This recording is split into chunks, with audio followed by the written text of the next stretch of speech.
Okay, so I'm here at first Connah's Quay Scout Group in Connah's Quay D-side, and I'm about to interview Kris. Hello. And Ria. Ria. Lovely to meet you guys. So, as you know, we've been coming down and having a chat with the Cubs, I think it was, earlier in the week, and we'd love to know more about scouting. So this group's quite special, isn't it? Because this is for older age groups of young people. Kris, would you like to tell us a little bit about it? Well, at the minute we are Explorer Scouts, so we are 14 to 18. We will do adventurous activities, we will go on camp, we will do abseiling, rock climbing, archery. We do actually archery in the hut. We will do air rifle shooting. We will do Jacob's Ladder, where it's wooden poles and it gets bigger, the gap gets bigger every time. Can you explain a bit more about that? It sounds pretty interesting. It's basically big logs, like pioneering poles, which are tied together, and you'll start off at 6 foot, then it'll go to 7 foot, 8 foot, and then it'll get up to about 10 foot, and then you just have to climb the rest of the way up. Oh, like an obstacle course, Yeah, but it's right? just poles, it's basically a ladder, that's why they call it Jacob's Ladder. Excellent. We also do the Eliminator, which is literally an obstacle course, but instead of going along the floor, you go up. So that one's quite hard. You start off with a pole, you climb on the pole, then it goes up a ladder, then up a net, and then you have to go into 2 rubber rings, climb onto them, and they're spinning round. So you're not scared of heights then? No, I was at first, but scouting's put me off. Oh, that's brilliant. So, no, we do a lot of adventurous activities. We've done rabbit skinning with the local explorer leaders.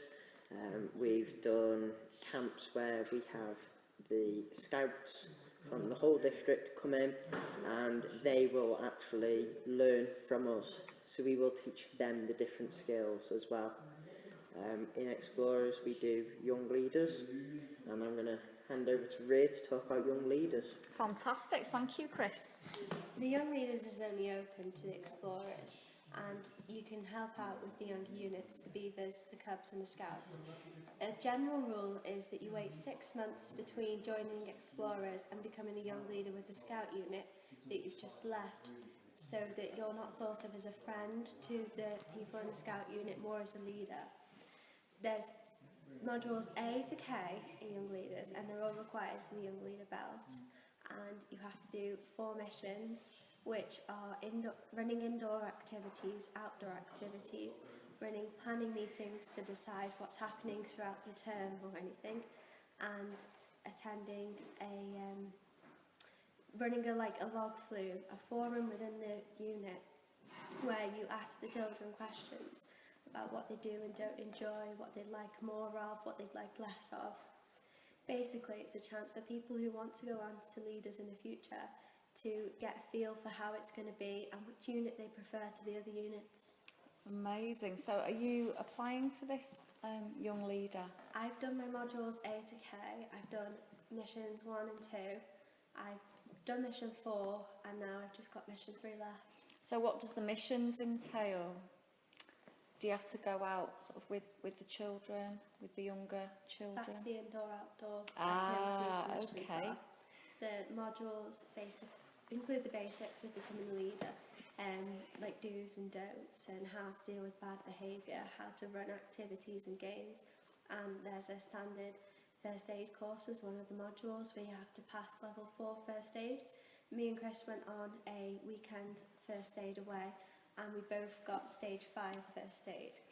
As presented. Very good. I still haven't received my badge for it, but I'm sure you will I will soon. soon. So what would you say to anybody who's wanting to join the Scouts? Obviously it's open to boys and girls now, it's not just boys as it used to be many years ago. What would you say that you get most out of scouting? I'd say you get a lot of confidence.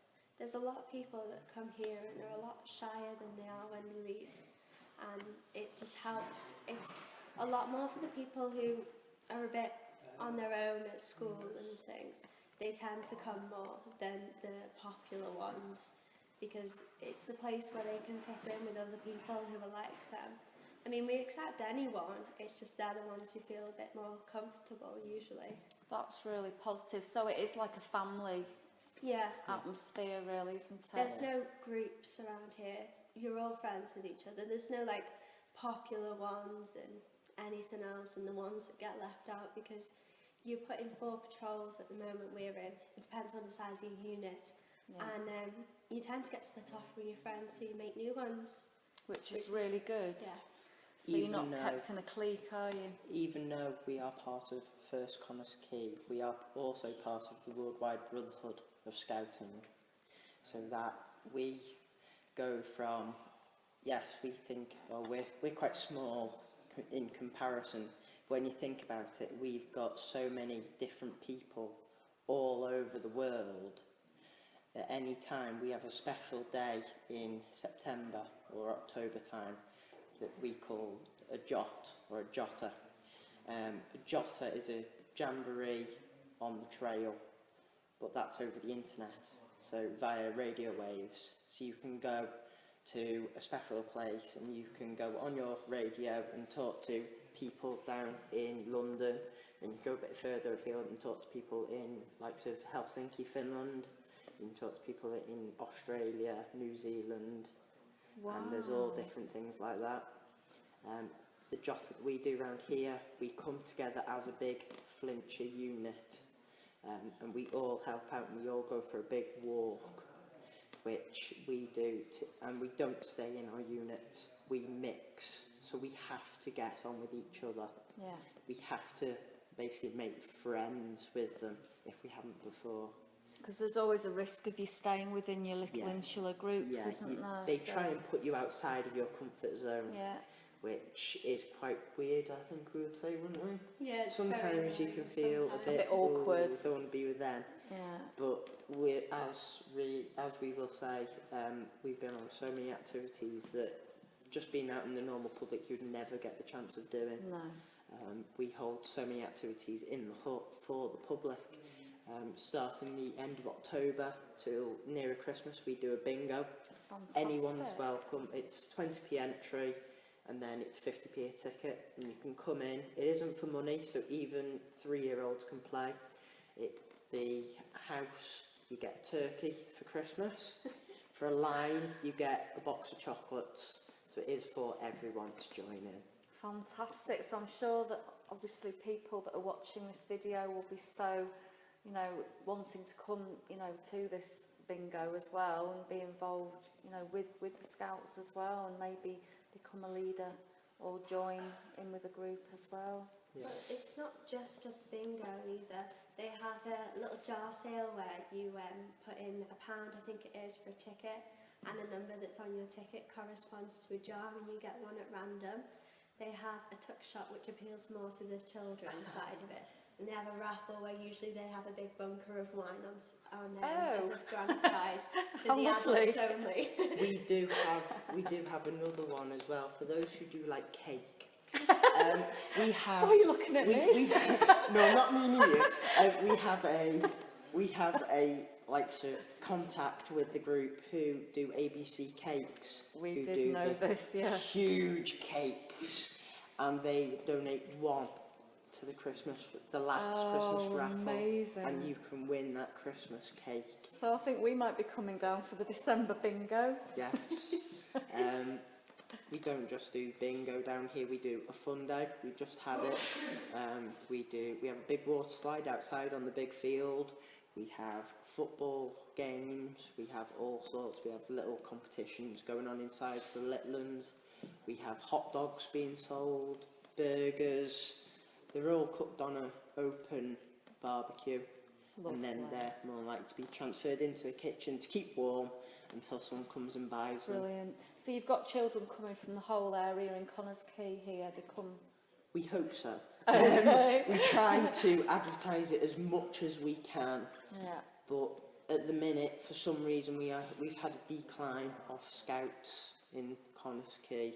I've actually been to leaders' meetings for Cubs as a young leader, and they've actually said that they've stopped pulling off their waiting list for people to come into scouting because of they can't fit any more people in. What a shame. So, but we're still pulling in.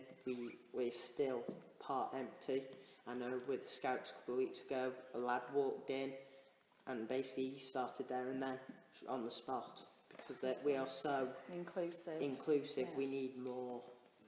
So if anyone wants to come down, just come down any night of the week and they'll point you in the right direction.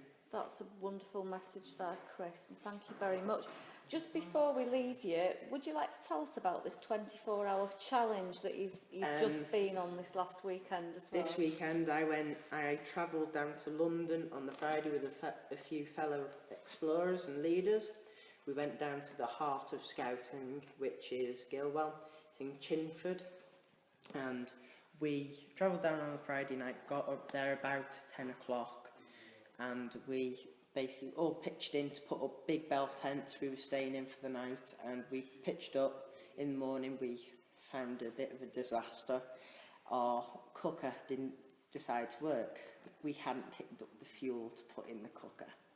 So we went round begging for fuel, breakfast. and no one would give us any, unfortunately. So we had to go to the burger bar, which a shame. we weren't complaining.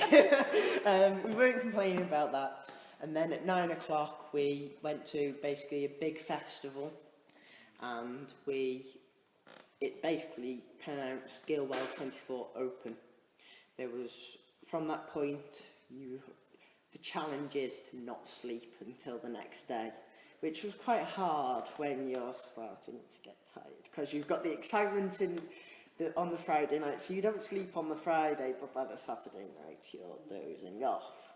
So with all that, you start doing activities, but before you actually start doing the activities, you actually get given one of these, which is a lanyard with your name on, and that is basically your pass for the weekend. Okay.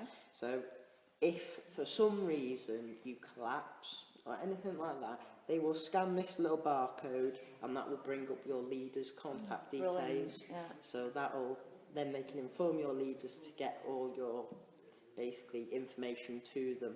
And then at the back you get a pocket guide, which if I open it up, because the area you went to is a very large area, yeah, isn't it? it's huge. Venue.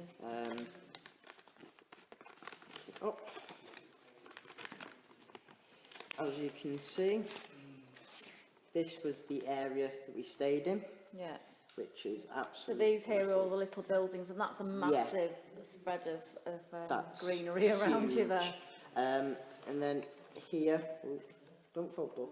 Not meant to fall, Paul. Here you've got the information, so that was your timetable for all night.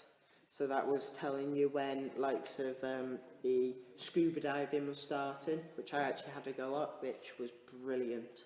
Oh, If anyone gets a chance of doing scuba diving, I would recommend it any day. fantastic. There was supposed to be bag jump, which if you watch films and people jump off buildings, they're meant to land on a big bag.